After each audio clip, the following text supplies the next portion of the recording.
L'un de vous passe-t-il par la souffrance qu'il prie? Un autre est-il dans la joie qu'il chante des cantiques? L'un de vous est-il malade qu'il appelle les responsables de l'Église qui prieront pour lui après lui avoir fait une onction d'huile au nom du Seigneur? La prière faite avec foi sauvera le malade et le Seigneur le relèvera. S'il a commis quelques péchés, il lui sera pardonné. Confessez vos péchés les uns aux autres et priez les uns pour les autres afin que vous soyez guéris. Quand un juste prie, sa prière a une efficacité. Élie était un homme tout à fait semblable à nous. Il pria avec insistance pour qu'il ne pleuve pas et pendant 3 ans et demi, il ne tomba pas de plus sur le sol. Puis il pria de nouveau et le ciel redonna la pluie et la terre produisit ses récoltes. Parole du Seigneur, chers bien-aimés dans le Seigneur, frères et sœurs en Jésus, ravis de vous retrouver. En tout cas, que le Seigneur vous comble, vous bénisse. Voilà le verset ou le passage qui va comme ça nous amener tout au long de ce message que nous vous apportons. Puisqu'il s'agit de la prière que nous aurons pour thème l'efficacité de la prière du juste. En tout cas, que Dieu vous bénisse et chez vous, calepin en main, votre stylo à bic, votre écritoire, ensemble nous allons être édifiés pendant les minutes qui suivront. Alors, l'efficacité de la prière. En tout cas, chers bien-aimés, c'est de ça qu'il s'agit. Pourquoi? Parce que Adonai, Dieu de l'univers, nous aimons tellement, a toujours une nourriture que j'aime appeler la nourriture distributive qui nous apporte pour notre marche, pour notre salut. Déjà, en passant, j'aimerais vous de signifier que, voyez, dans la chrétienté, dans les précis de doctrine chrétienne, nous avons plusieurs thèmes. Nous avons les thèmes liés à la révélation. Là où nous trouvons comment l'écriture a été obtenue, comment Dieu a inspiré la parole à son peuple. Nous avons les thèmes sur Dieu, sur la création, la chute, l'incarnation, les thèmes sur l'expiation, l'élection.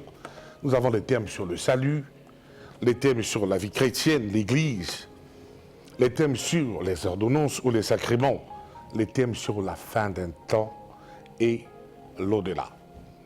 Mais en ce qui concerne ce thème que nous vous apportons ce soir, chers bien-aimés, qui n'est autre que l'efficacité de la prière, c'est un thème que nous soutirons dans la vie chrétienne. Pourquoi? Parce que la vie chrétienne est une vie qui vient tout juste après le salut. Après le salut, après l'élection, et vous êtes appelés comme ça à faire une marche avec le Seigneur. Et cette marche avec le Seigneur a comme ça besoin de la prière. A besoin de la prière.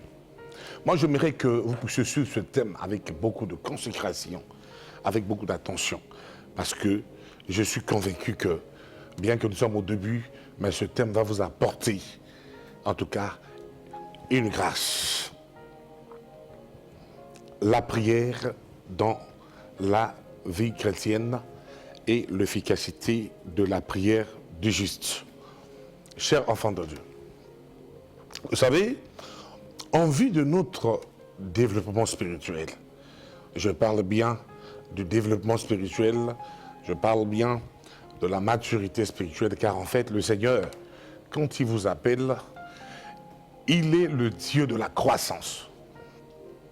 Quand il vous appelle, vous recevez le salut, vous êtes né spirituellement et ce Dieu est un Dieu de croissance, est un Dieu qui veut à ce que vous puissiez croître à tous égards. Et il a donné comme ça, dans sa parole, tout le contenu possible pour que vous puissiez croître. Vous puissiez aller de l'étape de l'enfance à l'étape de la maturité. Et voilà pourquoi nous disons que, en vue de ce développement, Dieu nous offre ce que la parole de Dieu, ce que le Seigneur, ou ce que on est convenu d'appeler les moyens de grâce. Notez bien les moyens de grâce. Les moyens de grâce, c'est un ensemble de pratiques régulières susceptibles de permettre à la grâce de Dieu de vous atteindre. Pourquoi? Parce que nous sommes au temps de la grâce. Le Seigneur a permis qu'en ce temps que nous sommes, que sa grâce puisse réellement nous atteindre, que sa grâce puisse réellement nous impacter, que sa grâce puisse réellement nous visiter pour nous permettre comme ça de recevoir ces bénédictions. Parce que retenez bien que le Seigneur ne nous appelle pas pour autre chose, mais le Seigneur nous appelle pour que nous passions de la malédiction à la bénédiction. Et pour que nous puissions être bénis, chers bien-aimés, il a été comme ça prévu ces moyens de grâce qui feront en sorte que la grâce puisse nous parvenir, puisse nous atteindre, pour que nous puissions être bénéficiaires des échanges de la croix. Pourquoi? Parce que la croix ne doit pas être prise vaine, car Christ est allé là-bas pour toi, bien-aimé, pour moi, afin que par des échanges de ce qu'il a fait à la croix, nous puissions être sauvés. Et on peut citer parmi ces moyens de grâce, permettez-moi, sous cette rubrique, la lecture biblique. Oui, c'est aussi un moyen de grâce. Bien que je n'enseigne pas ce soir sur la lecture biblique, mais mon introduction nécessite à ce que je commence par là, car elle est un moyen de grâce aussi. Au-delà de la lecture biblique que vous devrez faire quotidiennement, nous avons la participation au culte, par exemple. Oui, aller à la prière, c'est très important. C'est dans la volonté de Dieu, c'est aussi un moyen de grâce, comme lire la parole. Nous avons le baptême. Vous venez à la prière, vous devez vous faire baptiser. Parce que la vie chrétienne, la marche chrétienne vous en demande. Vous avez la Sainte Seine. Vous avez aussi la prière. La prière. Et, en tout cas, d'autres éléments que peut-être que je ne vous citerai pas ici. Et les différentes grâces que nous recevons par la prière, car elle est très nécessaire. La prière est l'expression normale de la foi. Quand on a la foi, et la foi s'exprime par la prière. Voilà. Qu'est-ce que nous dit la parole de Dieu? Et par là aussi, nous acceptons le salut. Joël 3, verset 5, prenez. Romains 10, verset 1 à Romains 10, verset 15. Permettez-moi. Voilà. 10, verset 15. Je lis au nom du Seigneur, car en fait, il s'agit de l'enseignement. Là où il est dit, et comment y aura-t-il des gens pour l'annoncer s'ils ne sont pas envoyés? Aussi est-il dit dans l'Écriture qu'ils sont beaux les pas de ceux qui annoncent la bonne nouvelle. Bon, je crois que si vous prenez Joël chapitre 3, verset 5, permettez-moi ce que nous venons de lire, voilà, verset 5, c'est bien Joël. On dit, alors tous ceux qui invoqueront l'Éternel seront sauvés. Voyez-vous?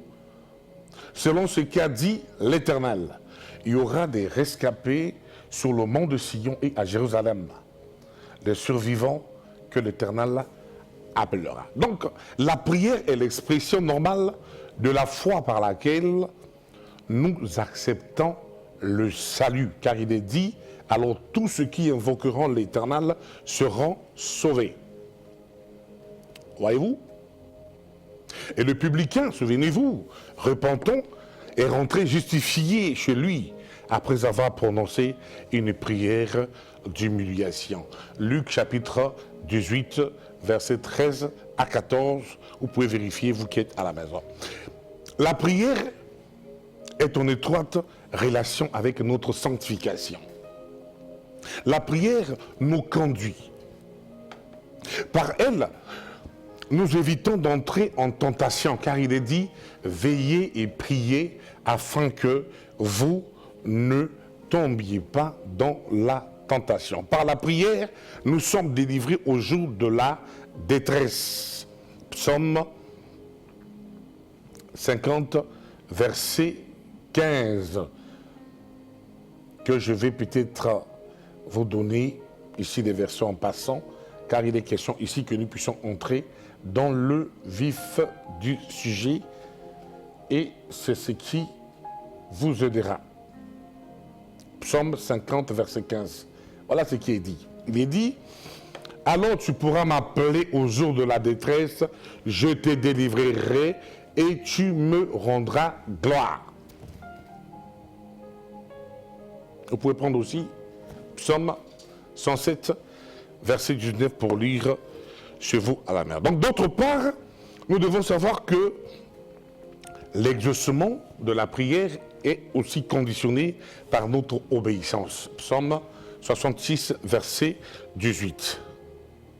Donc la prière est donc tout ensemble la voie d'accès et le résultat d'une vie comblée de Dieu. Chers enfants de Dieu. Et c'est pour cela que vous devez me suivre attentivement et que vous ne puissiez pas négliger la prière. La question que l'on doit se poser d'entre deux jeux pour ce thème est: à qui la prière doit-elle s'adresser? Nous posons cette question parce que souvent nous remarquons qu'il y a beaucoup de points d'ombre.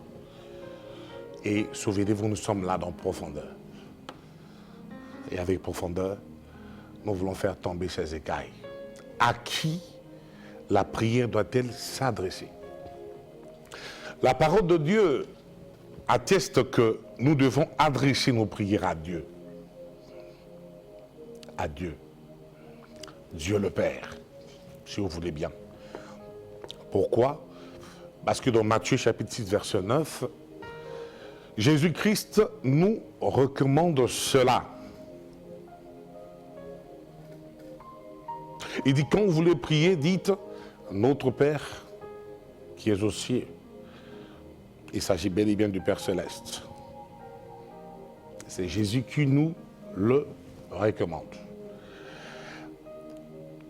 Et vous allez trouver que par cette appellation, oui, cela nous inspire et nous impose respect et confiance.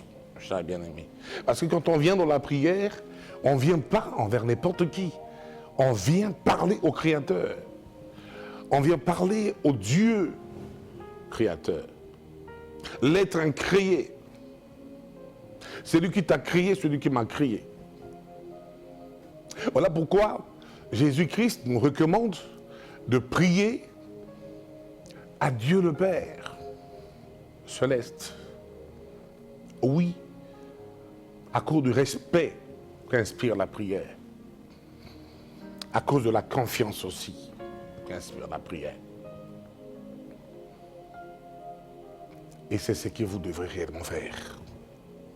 Nous trouvons aussi quelques exemples adressés dans Jean 14, verset 14, au Fils, où il est dit que nous devons prier au nom de Jésus. Permettez-moi, cher bien-aimé. Et dit, je le répète, si vous demandez quelque chose en mon nom, je le ferai. Donc la parole de Dieu atteste que nous devons adresser nos prières à Dieu le Père. Et cette même parole de Dieu, dans le livre de Jean, nous atteste que nous devons demander au nom de Jésus. Et plus tard, Paul désigne les chrétiens comme ceux qui invoquent le nom du Seigneur. Je dis bien le nom du Seigneur. On peut lire ça dans 1 Corinthiens chapitre 1, verset 2. Pour aussi lire avec Paul dans 2 Corinthiens chapitre 12, verset 8. Prenez des notes. Parce que vous savez, nous sommes dans le temps où il faut que la Bible parle. On ne doit pas venir ici pour raconter notre vie ou venir vous apporter d'autres connaissances. Ici, la connaissance du Seigneur. Car les temps sont graves et les temps sont difficiles. Étienne, en mourant, s'est écrié à la croix, Étienne, Seigneur Jésus, reçois mon âme. Je suis en train de vous dire un peu ce que la Bible nous dit par rapport à qui doit-on nous adresser dans la prière. Alors, ce que vous devez retenir, c'est quoi, cher bien-aimé? Oui, priez à Dieu le Père. Priez à Jésus. Apparemment, ça vous met dans la confusion. Non, ne vous mettez pas dans la confusion, car ici, le problème ne se pose pas trop. Le problème ne se pose pas trop. Pourquoi? Parce que qu'il s'agisse du Père ou du Fils, ils sont un. Alléluia. Ils sont un. C'est même ça la base de notre croyance. C'est même ça le fondement de notre proclamation ou notre profession de foi. Le Père céleste et le Fils sont un. Voilà pourquoi je vous dis, le problème ne se pose pas.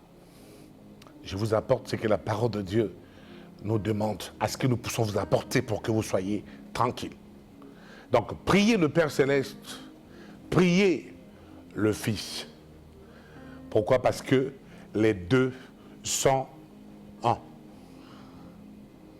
Les deux sont un. Pourquoi? Parce que Jésus est Dieu. Jésus-Christ est Seigneur. Quand vous fermez vos yeux, n'hésitez pas. Ne soyez pas dans la confusion. En fermant vos yeux, sachez-le qu'il n'y a qu'un seul Dieu. Le Dieu le Père, qui se même s'est incarné, qui a pris un corps. Alléluia. À cause de la mission salvatrice. Car tout son péché est privé de la gloire de Dieu, tous sont descendants d'Adam. Il avait fallu que Dieu puisse descendre par l'incarnation et prendre un corps. Jésus-Christ est Dieu. Tu veux le nom de Dieu? Le nom de Dieu, c'est Jésus-Christ. Jésus n'a pas un autre nom. Voilà pourquoi quand tu prononces le nom du Père, automatiquement dans ta tête, si tu es sauvé, tu dois savoir que le Père, c'est Jésus. Si tu prononces le nom de Jésus-Christ, dans ta tête, tu dois savoir, si tu es dans la sainte doctrine, tu dois savoir que le nom du Père, ce n'est autre que Jésus. Nous ne devons pas, je n'ai pas demandé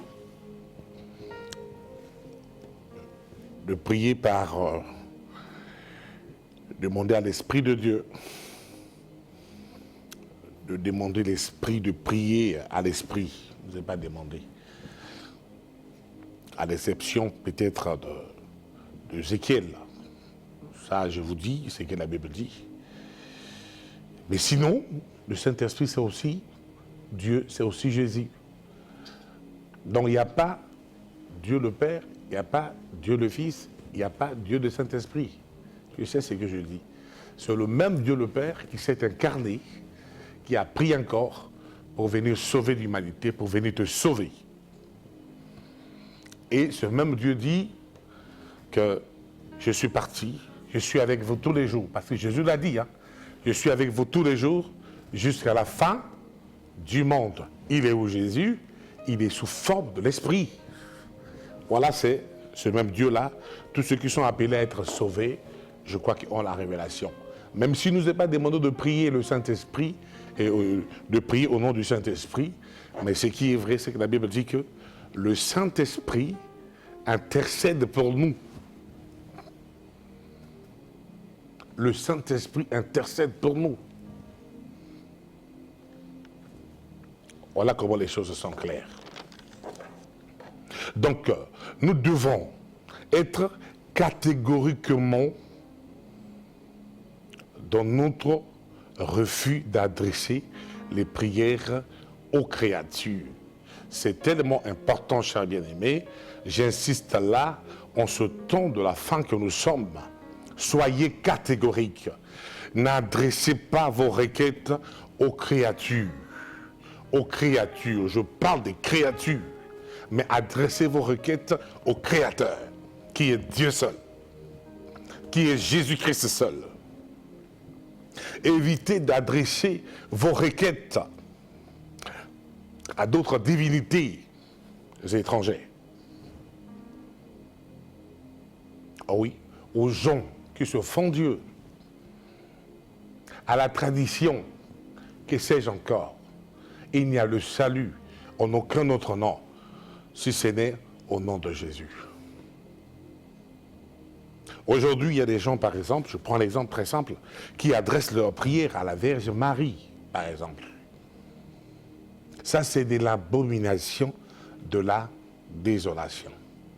N'adressez pas vos prières à la Vierge Marie.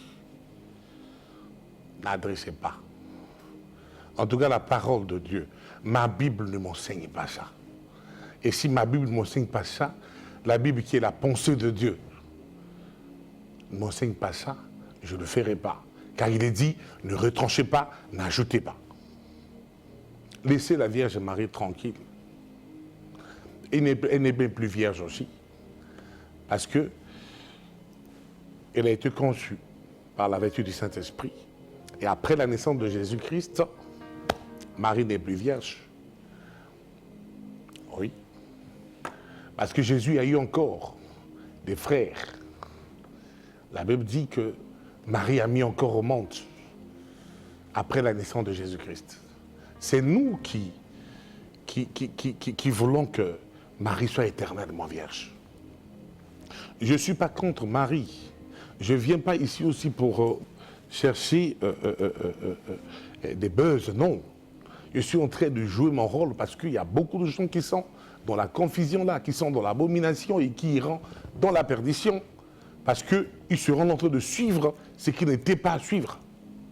Vous voyez, une maman, une vieille, qui, au lieu qu'on lui expose la mort de Christ à la croix, qui la sauve ou l'envoie dans une croyance qui l'amène, pas au salut éternel. Vous voyez, ça ne peut pas nous enchanter. Nous sommes là pour te dire, maman, c'est juste ce soir, si tu me suis, prie Jésus-Christ, prie le Père Céleste, en qui les deux sont qu'une seule personne, laisse Marie tranquille. Marie, c'est une sœur en Christ. Oui, on a le respect pour cette femme qui a obtenu grâce et n'est pas pleine de grâce. Parce qu'aujourd'hui, il y a des gens qui disent que Marie est pleine de grâce. Marie n'est pas pleine de grâce. Marie, descendant d'Adam et Ève comme toi et moi, a obtenu la grâce du Seigneur Ça pouvait être n'importe quelle femme aussi qui pouvait obtenir cette grâce. Mais elle a obtenu la grâce du Seigneur de pouvoir concevoir le Messie, de pouvoir recevoir par la vertu du Saint-Esprit Jésus-Christ dans son sein, qui est le Sauveur qui nous sauve. Et que le Seigneur bénisse cette femme, car elle a obtenu grâce. Je ne suis pas là pour l'injurier. Mais je suis en train de retracer les choses, parce qu'il y a des gens qui comprennent mal les choses. La Bible ne dit pas de la prier. La Bible ne dit pas qu'elle est pleine de grâce. Elle a obtenu grâce. C'est Jésus-Christ qui est plein de grâce, qui a porté la grâce. Et cette grâce qui peut nous toucher, nous tous, cette grâce que vous avez obtenue, cette grâce que moi j'ai obtenue. Et Marie a eu la grâce. Pendant que je parle, Marie est dans le repos. Marie attend la félicité, attend le royaume des cieux. Laissez Marie tranquille. Voilà. Donc soyez catégoriques. Ne priez pas les saints. Ne priez pas aux saints. Ne priez pas aux saints. Je suis en train d'interdire ici, soyez catégoriques. Il ne nous est pas donné de prier les créatures et les autres divinités. Et je prends des exemples, Marie par exemple, il y en a encore d'autres. Il y a d'autres, dans certaines obédiences qui sont là en train de prier, c'est disons prier Dieu, mais en train de prier des créatures. Vous perdez votre temps. Après le péché d'Éden, il ne nous est pas donné de prier des créatures et d'autres divinités. Il n'est pas donné de prier des saints. Les saints ne sont pas ceux qui sont morts seulement. Les saints sont ceux qui ont reçu Jésus-Christ comme Seigneur et Sauveur. Et si vous me suivez, vous recevez Jésus-Christ, c'est vous qui êtes saints. C'est vous qui êtes saints. Pourquoi? Parce que Dieu vous pardonne, il vous justifie, il vous rachète à l'instant même que vous croyez en lui. Ce n'est pas difficile. Ce n'est que la foi. Il vous sanctifie. Non. Il vous adopte. Vous êtes fils maintenant. Voilà. Il vous donne la vie éternelle. Il ne vous donnera pas après la mort, mais il vous donne la vie éternelle. À l'instant que vous croyez. Même pendant que je parle, et vous devenez saint. Parce que c'est lui qui vous considère, qui vous déclare saint. Vous n'êtes pas saint par vos efforts. Vous êtes saint parce que vous l'avez accepté. Et celui que vous avez reçu, c'est Jésus. Si Jésus est en vous, c'est la sainteté de Jésus qui les fuse en vous.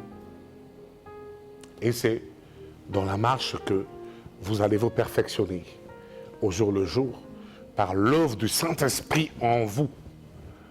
Ce n'est pas par vos efforts. C'est comme ça que les choses sont mal enseignées. Donc recevez Jésus, vous êtes saint aujourd'hui. Recevez Jésus, vous êtes juste aujourd'hui. Parce que Jésus ne vous rend pas saint, mais il vous considère saint, il vous considère juste. Et la suite de la marche, pourvu que vous êtes repentis, la repentance, c'est un changement d'orientation, un changement de direction. Et cette direction, changez-la, vous tournez le dos. Vous tournez le dos à l'enfer pour que votre face, vous soyez dirigé vers le ciel. Et c'est là que vous êtes sauvés. Dieu n'attend pas que vous soyez parfait pour que vous soyez saints. Vous êtes sauvés. Donc on nous a fait comprendre que les saints sont ceux qui meurent. Quand vous mourrez, alors voilà, on vient vous béatifier et on vient faire de vous un saint. Mais nous, on peut décider de prier à vous. Abomination de la désolation, c'est pas ça la vérité. Et que vos yeux s'ouvrent, que vos écailles tombent. Et ce qui est encore à vous rappeler est que c'est à la fois coupable, s'il vous plaît, enfant de Dieu. C'est à la fois coupable et vain. Je dis bien, c'est à la fois coupable et vain, je le souligne, de le faire. Ne le faites pas, cher enfant de Dieu. Ne le faites pas. Ne priez pas des créatures. Ne priez pas des divinités étrangères. Ne priez pas des hommes et des femmes à l'exemple de Marie et aux saints. Ne priez pas, c'est coupable. Et c'est vain pourquoi de le faire. C'est vain car nous n'avons aucune raison de penser qu'ils aient des oreilles assez longues pour entendre. Ils n'ont pas des oreilles assez longues pour entendre. Mais là où je suis là, vous pouvez me prier. Moi, je n'aurai pas des oreilles pour vous entendre. Ça, ce n'est que donner à Dieu. Voilà comment c'est vraiment vain. Et ils n'ont pas des yeux assez aigus pour considérer vos besoins. Ils n'ont pas des yeux assez aigus pour considérer vos besoins. Mais vous priez des hommes. Mais ils sont limités. Prenez Éphésiens, chapitre 8, versets 26 à 27, chers bien-aimés. Oh, le Seigneur est merveilleux. Non, Éphésiens, me permettez, les communéraires, il n'y a pas d'Éphésiens. Ah oui, mais je vais vous chercher, je vais aller. Prenez Ecclésias, le verset d'Éphésiens, je vous le donnerai après. Prenez Ecclésias, c'est vraiment de lapsus. Ecclésias, oui, Ecclésiaste, au premier chapitre 9, verset 6. Très important. Pourquoi je vous donne Ecclésiaste? Parce que l'Ecclésiaste nous suggère qu'ils n'ont jamais aucune part à ce qui se fait sous le soleil. Qui n'a jamais aucune part à ce qui se fait sous le soleil? C'est celui qui est décédé, celui qui est mort. Et de leur amour, leur haine, leur désir se sont déjà évanouis. Ils n'auront plus jamais part à tout ce qui se fait sous le soleil. Vous pouvez commencer au verset 5. Il dit, en effet, les vivants savent qu'ils mourront, mais les morts ne savent rien du tout. Les morts ne savent rien du tout. Donc, tel que vous me suivez là, si la mort arrive, vous ne saurez plus rien du tout. Ils n'ont plus rien à gagner. Si tu meurs, tu n'as plus rien à gagner sur cette terre. Comme Marie n'a plus rien à gagner. C'est une sœur en Christ. Comme les saints que vous avez élevés à un niveau, je ne sais pas moi, comme vous le savez. Ils sombrent dans l'oubli. Leur amour, leur haine, leur désir se sont déjà évanouis. Ils n'auront plus jamais part à tout ce qui se passe sous le soleil. Ce n'est pas moi qui le dis, c'est la Bible qui le dit. Et je profite encore pour dire même à ceux-là qui venaient des morts, chaque 1er novembre, je sais que bientôt les gens se prépareront pour aller adorer les morts, pour dire que ce que vous allez faire là est nul et non avenu. Je sais que vous avez aimé ce qui vous était cher, mais par ignorance, ne faites pas ça. N'allez pas réveiller des douleurs encore. Là, vous les avez enterrées, vu que vous les avez aimées beaucoup. Portez-les dans votre cœur. Je sais que Dieu vous consolera. Mais n'allez pas. N'allez pas aussi ramasser des esprits de sorcellerie, des morts qui vous attendent dans les cimetières au nom de la fête des morts. Voilà le verset que je viens vous donner pour que vous puissiez mettre fin à la relation avec les morts. Même les gens qui vous apparaissent dans le sommeil, ce n'est pas ces gens-là, ils sont partis. C'est les sorciers qui prennent leur visage pour venir vous distraire. Donc nous vous disons, il faut que vous cherchiez Dieu. Le vrai Dieu existe. Et quand vous avez la connaissance de ce Dieu-là que je vous prêche, vous ne serez plus esclave d'esprit de mort. Oh non, la tante qui était partie, elle est revenue, et maman qui était partie. Non, laissez les morts tranquilles. S'ils connaissaient le Seigneur, ils sont où? Ils sont dans le repos. Laissez-les tranquilles. Donc, sortez de cette ignorance-là. Vous savez, ces choses nous font peur, nous écœurent. Pourquoi? Parce que personne ne parle. Personne n'en parle. Et je vais vous parler un peu, surtout en ce qui concerne l'invocation des saints, chers bien-aimés. L'invocation des saints. L'invocation des saints est très, très, très coupable. Pourquoi? Je vais vous le dire. Car elle est une insulte à Jésus-Christ. Si vous invoquez les saints, vous insultez Jésus-Christ. Entendez-moi, vous insultez Jésus-Christ. N'invoquez plus les saints. Invoquez Jésus. Pourquoi vous insultez Jésus-Christ? Parce que Jésus-Christ est le seul médiateur. Prenez 1 Timothée, verset au chapitre 2. Ça, je dois le lire, même s'il ne me reste plus assez de temps. Chapitre 2, je suis au verset 5. Je lis au nom du Seigneur. On dit, en effet, il y a un seul Dieu et de même aussi un seul médiateur entre Dieu et les hommes. Un homme.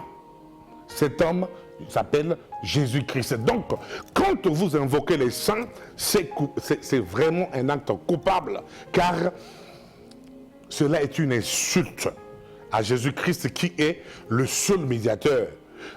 Notre Sauveur est assez compatissant pour que nous n'ayons pas recours à d'autres intercesseurs pour être exaucés. Tu n'as pas besoin d'avoir un autre médiateur, un autre intercesseur pour être sauvé, pour être exaucé, pour être écouté. Les anges, par exemple, les anges peuvent, sur ordre de Dieu, intervenir dans nos vies. Mais il ne nous convient pas pour autant de nous adresser directement à eux. Aujourd'hui, nous entendons les gens parler du ministère des anges. Oui, les anges ont un ministère, les anges ont un service, mais il ne nous est pas donné de nous adresser directement aux anges. Pourquoi? Parce que les anges sont des esprits qui sont au service de Dieu, pour Dieu. Et il arrive des moments où ces esprits qui sont au service de Dieu sont envoyés par Dieu pour nous servir. Pour nous servir. Voilà. Donc il n'est pas question ici de prier des anges. Oh, l'ange Michel, je sais pas moi, l'ange Gabriel, c'est pas à vous. Car il n'y a aucun verset dans la Bible qui nous demande d'entrer en contact direct avec des anges. Chers bien-aimés, c'est avec amour que nous apportons ces paroles. Pour que votre prière soit exaucée. Alors, mais si le Seigneur ne veut pas, si la Bible est claire, si la parole de Dieu nous interdit de ne pas nous adresser directement aux anges, mais quelles sont ces doctrines, quels sont ces versets qui vous donnent ce droit aujourd'hui de pouvoir invoquer les anges, de pouvoir invoquer tous ces gens-là? Alors le Seigneur ne permet pas ça. Mais s'il ne veut pas que l'on évoque les anges, à plus forte raison de nouer des rapports avec les trépassés. Quand quelqu'un est déjà parti, il est parti. Alors, chers bien-aimés, nous devons être catégoriques. C'est très important. Le temps qui m'a été donné tend vraiment à sa fin. Et moi, ce que je voudrais te dire, cher bien-aimé, que je ne suis pas là pour chercher peut-être à faire mon apologie, pour chercher à être connu. Je suis là pour apporter la petite grâce que Dieu m'a donnée pour toi, pour le temps que tu passes sur la terre. Le temps que nous passons sur la terre n'est pas, en tout cas, un long moment, n'est pas de longue durée. Ce n'est qu'un petit temps. Mais il ne faut pas qu'on nous embrouille. Il ne faut pas qu'on nous amène dans la confusion. Il ne faut pas qu'on nous malmène partout, par des faussetés. Il faut que l'on nous donne ce que la parole de Dieu nous dit. Donc je suis là, normalement, ce n'est pas pour vous attrister, ce n'est pas pour vous apporter la condamnation, ce n'est pas pour chercher des querelles. Non, si des choses que je viens de dire vous touchent, parce qu'ils vous concernent, s'il vous plaît, je les ai faits avec beaucoup de pureté pour m'adresser aux élus de Dieu. Les élus de Dieu, ils sont appelés par Dieu depuis l'éternité, en me suivront comme ça. Ces élus se convertiront et donneront leur vie au Seigneur, car nous sommes au temps de la fin. l'heure est grave, réveillez-vous, sortez de leur milieu. Et je vous dis, en tout cas, à la prochaine et bonne suite de programmes sur DRTV International. Que Dieu vous bénisse. Suivez-nous, la rediffusion mardi prochain. Et nous serons avec vous mardi en 8 pour poursuivre ce message. En tout cas, portez-vous bien.